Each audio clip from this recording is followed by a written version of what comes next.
Meus amigos, esse Shabat nós vamos ler na Torá Parashá Shemini. Parashá Shemini fala sobre vários assuntos, entre eles os animais kasher, quais são os kasher, quais não são os kasher.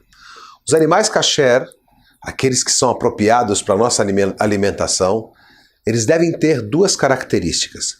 A primeira, eles devem ter pata fendida, pata cortada, diferente do cavalo que tem um casco.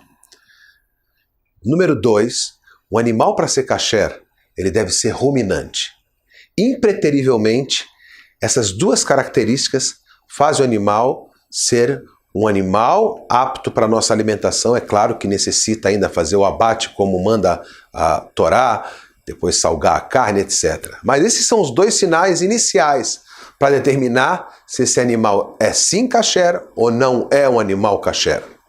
Se o animal tiver um sinal só, ele não é kasher. Por exemplo, o porco, ele tem um sinal só, ele tem pata cortada, pata fendida, mas ele não é um animal ruminante. Outro exemplo, o camelo, é o contrário do porco. O camelo, ele é ruminante, mas não tem pata cortada, não tem pata fendida. É interessante, esses dois animais, por exemplo, eles não são kasher. Quando a Torá fala sobre eles, a Torá diz o seguinte: sabe por quê o porco não é kasher? Porque ele tem pata fendida e ele não é ruminante. Um comentarista do século XVI, ele faz a seguinte pergunta: não está muito clara essa frase. A Torá deveria falar, sabe por que o porco não é kasher? Sabe por que o porco não é apto para a nossa alimentação? Porque ele tem um problema. Qual é o problema? Que ele não é ruminante.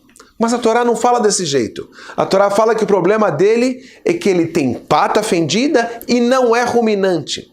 Isso é estranho.